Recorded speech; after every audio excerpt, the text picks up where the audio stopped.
It was supposed to be just curiosity.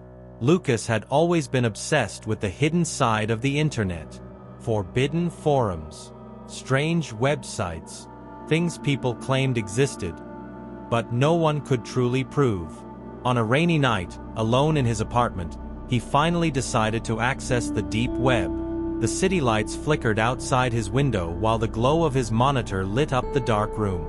The clock read 2:13 a.m. He installed programs, opened anonymous browsers, and started exploring random links. At first, it was exactly what he expected.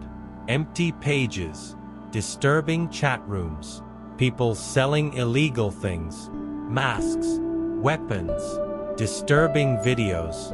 But then, he found a forum called the Red Room Archive. The background of the website was completely black. No ads, no comments, no exit button. Only a single sentence flashing slowly in red letters. "You should not be here." Lucas laughed nervously. He assumed it was just another creepy internet prank, until he noticed something strange. In the corner of the screen, there was a counter. Online, 1. He froze. How could there be only one person online if he had just entered the site himself? Then a message appeared in the chat. "Lucas, turn around." His blood instantly ran cold. He lived alone. Slowly, very slowly, he looked behind him. Nothing, just the dark hallway of his apartment. But then, the computer made a loud sound. A new window suddenly opened on the screen. It was the image from his laptop camera, showing Lucas sitting there, live. But something was different. Behind him, in the hallway, someone appeared to be standing there. A tall figure, completely still, too dark to identify. Lucas quickly turned around. The hallway was empty. When he looked back at the monitor, the figure was closer, now standing near the kitchen doorway. His heart started pounding violently. He tried closing the browser. It wouldn't work. He tried shutting down the laptop. The screen stayed on.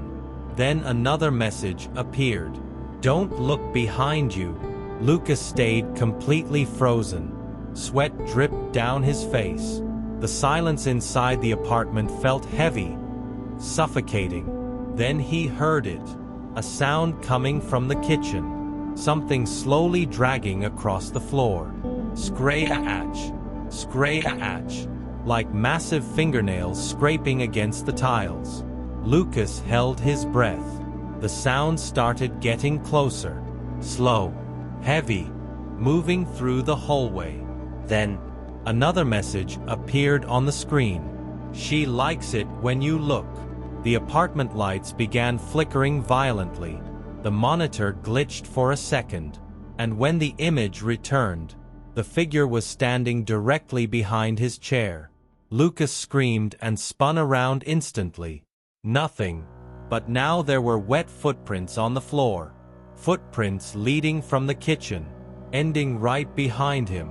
The apartment became silent again, until he heard a low sound near his ear.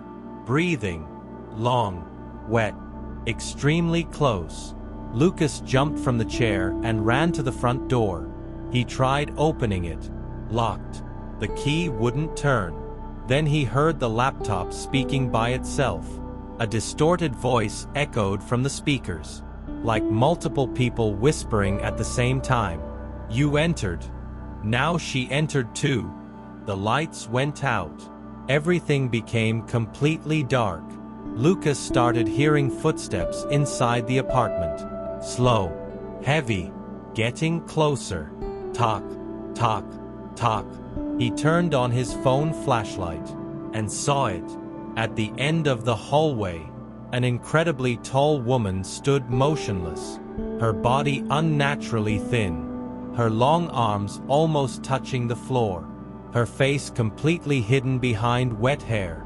But the worst part was the smile, a massive smile, far too wide for any human face. She began walking slowly toward him, without making a sound. Her feet didn't even seem to touch the ground. Lucas tried screaming, but no sound came out. His phone suddenly started vibrating. Unknown caller. With shaking hands, he answered, and heard his own voice on the other side. "She's behind you." Lucas spun the flashlight around in panic. The creature was no longer in the hallway. The apartment became silent again. Too silent. Then, an icy hand slowly touched his shoulder. The flashlight went out, and the last thing Lucas heard that night was a whisper directly into his ear. "Now you belong to the deep web."